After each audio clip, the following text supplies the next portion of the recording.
Hello सम्पूर्णमा चाहिँ म भन्न चाहन्छु। अनि म चाहिँ आज शनिबार सेवागाई जाँदै गरेको सदा त धुप्पीजुङ जाँदै थिएँ। आज चाहिँ थोरै नभएको कारणले गर्दाखेरि आज यता तेल्लोकमै सेवागाई गर्न सेवागाईको निम्ति जाँदैछु बजारतिर।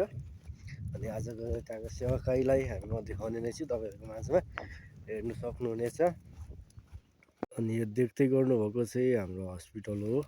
सरर यो हस्पिटलदेखि सरर लिएर जाँदाखेरि यो तल देखिँदै गर्नुभएको छ, यो चाहिँ श्याम चोक भन्छ है। अनि यो चाहिँ श्याम चोक हो। अनि तपाईँहरूलाई मैले अर्को चोक पनि देखाउने नै छु। ल यो चाहिँ हाम्रो स्कुल छेउको चोक हो। पर देख्दै गर्नुभएको छ स्कुलहरू हो, बजार त्यहाँको एरिया।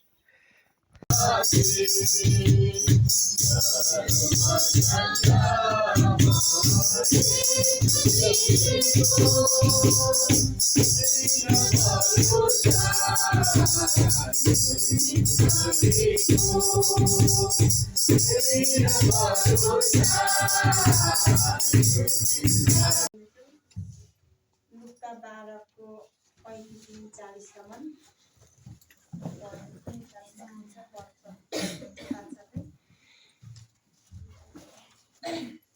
तिमीहरू आफ्ना कम्मर कस र तिमीहरूका बत्ती बालिराख। तिमीहरू ती मानिसहरू जस्ता हौ जसले आफ्ना मालिक विवाहको भोजबाट फर्किएर ढकढकाउँदा तिनको निम्ति झट्टै ढोका खोलिदिने। प्रशंसा गर, प्रभुको नामको प्रशंसा गर। हे प्रभुका सेवकको उहाँको प्रशंसा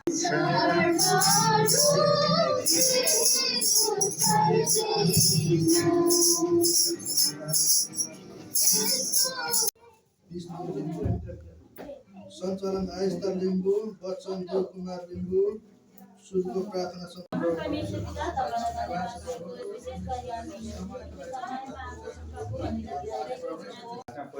बाँच्न सकेन, अनि अर्कोलाई पनि बाँच्न दिनुभयो, अर्कोले पनि बाँच्न सकेन। ती चारै भजन सङ्ग्रह 133 मा भने चाहिँ दाजुभाइहरू आपसमा मिलेर बस्नु कति मनोहर र असल हो भनेर भन्नुभएको।